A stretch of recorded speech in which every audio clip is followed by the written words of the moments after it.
Rant. Good evening, fellow South Africans. And yep, guess what? I'm on my old hobby horse right now. The fake news mainstream media. Huh. I notice there's this little nonsensical little online publication called My Something, which is now outed my channel as being fake news. Well, guess what, buddy boy? When I had a look at the channels that you claimed were fake news, I realized that you were fake news. So go and stick that up your jumper, big boy. Now, let's have a look at what fake news is all about. Okay, there's been a huge amount of reporting about these two white South African farmers who've been sentenced for up to 23 years in prison for murdering a black teenager who was accused of stealing about 80 rand, or about $8 worth of sunflower seeds.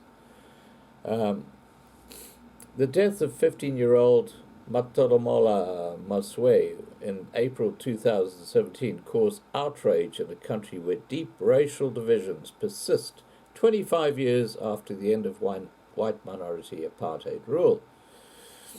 The teenager was killed after he was thrown from a moving vehicle. Now, obviously they're bloody stupid to do this sort of shit, but they did.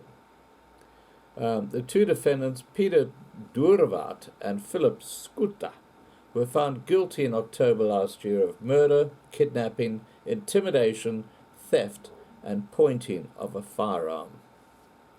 They have been dubbed sunflower killers by local media. Yep, local media all over this like a rat up a drainpipe, okay? Northwest High Court Judge Ronnie Hendricks said in his sentencing that Maswe's murder was not planned nor premeditated, but the accused acted recklessly. Okay, so they were stupid. And because of that, they've now got 23 years behind bars and a huge amount of exposure in the media, not just in South Africa, because it's a white on black crime. Okay? Mr. Hendricks, the judge, continued by saying, "Murder is undoubtedly the most serious offence that can be committed. It cannot be ignored that the community revolted as a result of this incident. Violent protests erupted over the death of Masweu in the farming community at Coligny, about 200 kilometres northwest of Johannesburg, with residents setting ablaze homes and businesses belonging to white people." Nice. Okay. But of course, none of them ever went and faced court, did they? Durwart will serve 18 years in prison, including 15 for murder, while Schutter will serve 23 years, with 20 of those years for murder. Both got 3 years for kidnapping, 2 for intimidation, 1 year for theft, and 2 years for pointing of a firearm. Judge Hendricks said some of the sentences would run concurrently. Racially tinged farm violence in South Africa has led to heightened media attention and disputes over figures. Australia's Home Affairs Minister Peter Dutton sparked controversy last year when he said that white farmers were being persecuted, and he wanted to look at whether they could come to Australia on humanitarian visas. "People do need help, and they need help from a civilized country like ours," he said in March this year. And I reckon that kind of sums it up, because South Africa, let's face it, when you look at the parliament, that's all civilized. That's a bunch of... okay. Well, you can imagine, just insert your own word there, okay, guys? South Africa demanded a retraction from Mr. Dutton, saying it was offended by his comments, while the Greens said his remarks were racist. Here comes the R word. Well, we love the R word. You just pull it out, and everybody's supposed to go and jump under a rock to hide from the terrible ramifications of a word that's become totally impotent thanks to its misuse. The convictions and heavy sentences were unusual in South Africa. Now, I wonder why. Oh, that's right. It's white guys committing a murder against a black guy. So, you know, oh yeah, got to have really heavy sentences to send a message out there. But when there's a farm murder and torture and rape and all those other things that go with it, and someone gets caught, they get put out and bail, don't they? And they just disappear. But that's justice in South Africa, isn't it? You got to love justice in South Africa. In 2017, 2 white farmers were jailed for up to 14 years for attempted murder, assault and kidnapping after they were filmed pushing a wailing black man into a coffin. Now, again, a ridiculous sentence because it's white on black crime. And that particular case got global coverage, didn't it? In America, in Europe, and all over the bloody world. Yeah. White on black crime. Racist whites, you naughty boys. Where's my cane? I'm going to cane you on the bloody ass, you bloody idiots. Yeah, only people who can be racist are whites. Let's get that quite clear. But I just put up a video which tells a very, very different story. And I'll link it below in case you missed it. Because the mainstream media are missing this. They are not covering the farm murders happening in South Africa every friggin' week. And the farm invasions happening every day where they target the elderly women, elderly couples. They get beaten up with iron bars. They get burnt with the irons that you normally iron your clothes with. I mean, the torture they put these people through is quite extraordinary. But guess what? It doesn't bear a mention in the mainstream media because it's black on white crime. Now, that is never racist. Nope. Not worth talking about. But if it's the other way around, bang! It's like, you know, it's like a catalyst for an explosion for media coverage. It's just, that's fake news, okay? That is fake friggin' news.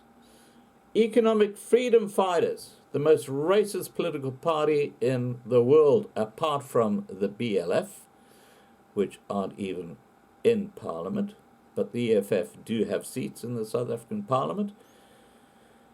The EFF, which describes itself as a radical and militant economic emancipation movement, welcomed the jail terms for Masua's killers, but said it expected life sentences to be handed down. Violent crime in South Africa's farming communities has stirred racial tensions and protests. Black people comprise 80% of the 54 million people, but most of its wealth remains in the hands of white people, who make up about 8%. And you know why it remains in the hands of white people? Because they actually do an honest day's work. It's not rocket science. If you have a look at what's happening in South Africa today, and look no further than the universities, the young blacks, all they want is free handouts. They don't want to do anything, they just want to protest, they want to say, white monopoly capitalism and all this sort of crap, these buzzwords that people like Malema throw out there, but they're not interested in actually putting in a day's work. They just want everything free, and the way they're going to get it is by just stealing and taking from the whites. But of course, that is never covered by the mainstream media, is it? Is it? I mean, it's just quite extraordinary. And I'll give you an example. Okay. Those 2 white guys, they did the wrong thing. And yeah, they deserve a jail sentence. And yes, their jail sentence was very, very heavy because they were white people and there were blacks, who were the black person who was the victim. But consider this fact. The mainstream media have totally overlooked this story that is fresh off the press, happened this week. It's only been covered in one paper, and that paper is the Alberton Record, because it happened in Alberton. It hasn't been covered by SABC TV. It hasn't been covered by the famous racist Citizen paper. It hasn't been covered by The Star. What am I talking about here? Well, let me tell you. A school in Ekurhuleni. This incident follows a report of a grade 8 learner from Fons Luminous Secondary School who was gang raped while on a school outing. Yeah, you heard me right. Gang raped. And you know how old she was? She was 13 years old. And two schoolboys from the same school, aged 16 and 17, have been arrested for allegedly raping a fellow schoolgirl of 13 at Rygers Park Secondary. Boksburg Advertiser reports. And you can go and Google that if you want to check it out. A group of learners were apparently looking on, some of them filming the criminal act. The victim and her family reported the sexual attack to the police on March the 6th. This is after the girl reportedly suffered the rape on February the 28th. The girl has been taken for medical examination. The Rygers Park South African Police Service spokesperson, Constable Jan Makwana, said according to information received so far, the girl was late for school and thus decided to enter the premises through the fence at the back of the school near the bushes. That's when the boys allegedly dragged her into the bush as she was trying to climb over the fence, said Makwana. The rape has been investigated by the Family's Violence, Child Protection and Sexual Offences, or FCS unit. But guess what? When you consider the severity of what happened there and the complete lack of coverage by the mainstream media, even in South Africa, you can see how fake the news in South Africa is. It's a load of bullshit. It's all about denigrating white people, and my God, if they just put a foot wrong, bloody international news, okay? But the blacks can do whatever they like. They could invade Irania, and it won't even get a headline anywhere overseas. But if a black person, a white person, commits a transgression against a black person, even a very minor way, it's world news. Welcome to the reality of fake news by the mainstream media.